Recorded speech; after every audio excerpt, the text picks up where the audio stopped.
Bonjour à tous. Aujourd'hui, nous avons le plaisir de recevoir une spécialiste dans la lutte contre l'égalité homme-femme, Erika Houlville. Qu'est-ce qui évoque ce terme chez vous, Olivier? Égalité homme-femme. Je pense que c'est quelque chose qui vaut la peine qu'on s'y intéresse, mais bon, on est en 2017, les choses ont déjà bien évolué, je crois qu'il ne faut pas qu'on s'y attarde de plus. Regardez, les femmes ont déjà le même salaire que les hommes, si limite elles ne sont pas mieux payées dans certains domaines, elles bénéficient du droit de voter, les femmes sont indépendantes aujourd'hui, ce n'est pas comme il y a 100 ans, alors je crois que c'est plutôt pas mal. Donc pourquoi toujours scander qu'on ne les respecte pas? Elles agissent comme nous, je ne comprends juste pas pourquoi elles continuent d'en faire tout un plat. Et vous, Ariane, qu'en pensez-vous? Même si j'ai déjà des soupçons. Moi, je trouve que c'est quelque chose dont on ne parle pas assez. J'admire les femmes et les hommes qui se battent pour cette cause. Je suis moi-même très touchée par cela. Et encore êtes-vous très touché? Enfin, pas dans les détails, mais à quel niveau aujourd'hui ressentez-vous encore des inégalités? Encore? Mais ce n'est pas juste encore, c'est tous les jours. Quand vous entrez dans une pièce et qu'il n'y a que des hommes, on est jugé. On est toujours moins pris au sérieux quand on est une femme et cela ne s'explique pas.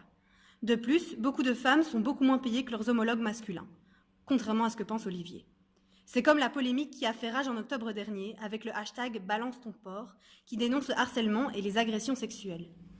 Très intéressant. Eh bien, nous allons laisser la parole à notre invitée, Erika Houlville. Bienvenue. Merci. Voilà, vous en avez déjà bien parlé et c'est très instructif tout ça. Si aujourd'hui je suis là, c'est comme vous l'avez bien compris, pour vous parler du problème qui nous concerne tous actuellement, et cela dans tous les pays du monde. Même si cela n'est pas au même degré, ici même en Belgique, il y a des femmes qui sont intimidées et agressées tous les jours. Mais si je suis là, c'est particulièrement pour vous parler de ce que le président Macron appelle la plus grande cause de la nation française, et notamment de l'hashtag Balance ton porc. Comme vous le savez, en octobre, une multitude de femmes se sont mobilisées sur Internet pour dénoncer les agressions et violences sexuelles auxquelles elles sont sujettes au quotidien.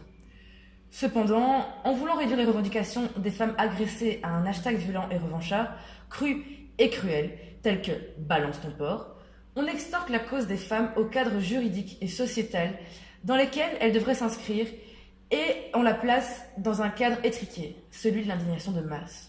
Et donc, vous pensez que ce n'est pas une si bonne chose que ça de provoquer, si on peut dire, cette lutte de cette façon? En toute honnêteté, c'est une certaine manière de mettre les abuseurs dans un état dégradant, tout comme l'ont été leurs victimes. Plusieurs de ces femmes ont eu le courage de s'exprimer sur un fait qui les a marquées ou traumatisées, alors qu'on ne leur avait jamais vraiment laissé l'occasion ou qu'elles n'avaient jamais vraiment trouvé l'énergie de le faire.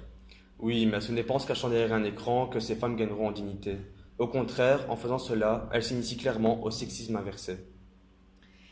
Mais bien évidemment, derrière un ordinateur, il est beaucoup plus simple de délivrer des mots, des accusations ou d'attaquer quelqu'un. C'est pourquoi je pense quand même qu'en utilisant cet hashtag, on se place plus ou moins dans une position similaire à celle de l'agresseur, dans un rapport de force. Mais il ne faut pas tomber dans l'amalgame. En nommant cela le sexisme inversé, vous appuyez clairement le fait que le sexisme existe et qu'il est considéré comme le sexisme normal. Et c'est là que demeure tout le problème. Bien sûr, le sexisme existe, mais n'en a-t-il pas toujours été ainsi? Et pourtant, le monde ne se porte pas si mal. De quel monde parlez-vous au juste, Olivier? Vous savez qu'être une femme ne veut pas dire être faible et qu'un homme ne veut pas dire avoir tous les droits? Je n'ai jamais dit quelque chose de tel, mais aussi loin que l'on s'en souvienne, les femmes ont toujours été sous la protection de l'homme, car la nature l'a ainsi fait, plus fort que la femme. C'est intéressant ce que vous dites. Et j'aimerais bien savoir en quoi, pour vous, l'homme est-il plus fort que la femme? On va se calmer un petit peu et la discussion commence à se corser ici. Donc, il faudrait mieux avoir une bonne réponse à cette question.